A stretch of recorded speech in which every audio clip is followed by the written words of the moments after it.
Have you ever driven past a car with wild modifications and just wondered, why? Why do people pour so much time, so much money, and just so much passion into their cars?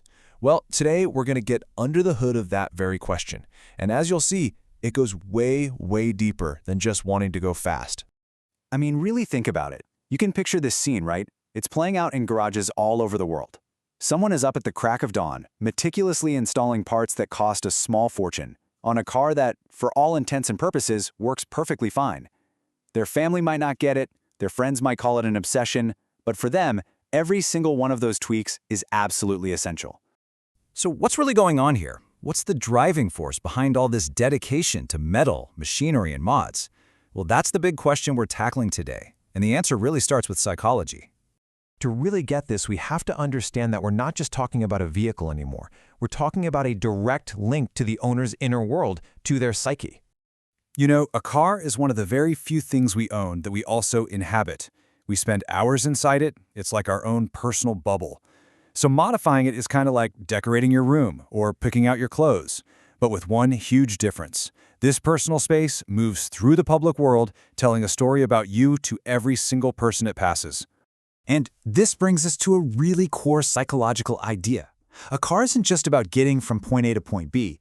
It's a seriously powerful tool for self-expression and for building the identity you want.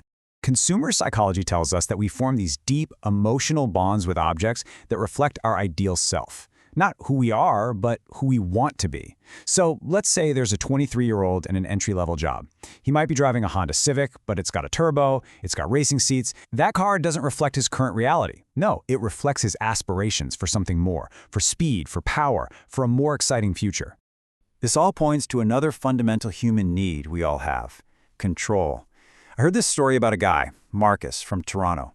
His family moved all the time when he was a kid, so he never felt stable or grounded. His Subaru, that car became the one thing in his entire life that he had complete and total authority over. Every modification was his decision, his mark. It was like his own little kingdom in a really uncertain world. But this journey isn't always a solo one. In fact, the social and community part of car culture is incredibly powerful, and it's all about finding your tribe. If you've ever been to a car meet, you've seen this in action. It's a place where that person who spent thousands of dollars on their car isn't seen as irrational. Instead, they're understood, they're respected, they're even admired. This taps directly into what the psychologist Abraham Maslow called our fundamental need for belonging. It's where you find your people. And what makes those bonds so strong is a shared language. It's like a secret handshake.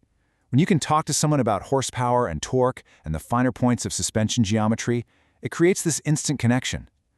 It's this specialized knowledge that validates your passion and reinforces that feeling that, yeah, you're part of an exclusive, knowledgeable group.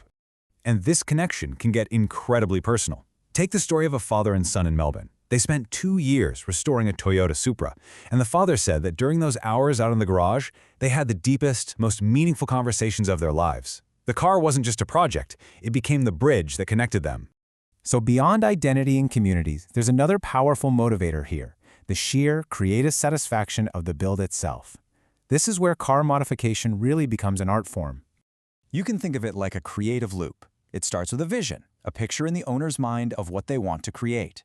Then comes the hard part, mastering the skills to actually make it happen. And finally, when the project is done, the brain releases dopamine. That's that feel-good chemical that's all about pleasure and reward. It's the exact same neurological high a painter gets from finishing a canvas. So many car enthusiasts talk about getting lost in their work for hours on end. Well, this is a recognized psychological concept. It's called a flow state. It's that sweet spot where you're so completely immersed in what you're doing that time just melts away. You're focused, you're challenged, you're engaged. For a lot of people, the garage is the place they find their flow. But look, to get the full picture, we have to look at the entire spectrum of human motivation. And that includes some of the more complex, maybe less discussed drivers behind this whole thing. So sometimes these modifications can come from a place of insecurity. The psychological term for this is compensatory consumption. It's when people use objects or things to try and make up for something they feel is lacking somewhere else in their lives. A super loud exhaust or a really aggressive body kit can be a way of demanding the attention and respect they feel like they aren't getting otherwise. Now, here's the crucial point. While insecurity can be a factor, it is absolutely not the whole story. It would be a huge mistake to write off all car modification as just a need for validation. The truth is, these motivations exist on a really wide spectrum, everything from pure, joyful creativity all the way to deeper emotional needs. So what's the real takeaway here? Well, when you boil it all down, car modification is just a really unique and powerful way of fulfilling some of the most universal human needs that we all share.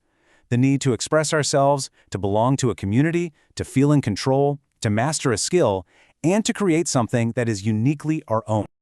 At the end of the day, a car enthusiast isn't fundamentally different from an artist or a musician or an athlete. They've just found their medium for meeting these deep human needs. So the next time you see a heavily modified car, just remember, there's a whole human story behind it. That car, that's their canvas. It kind of makes you wonder, doesn't it? What's yours?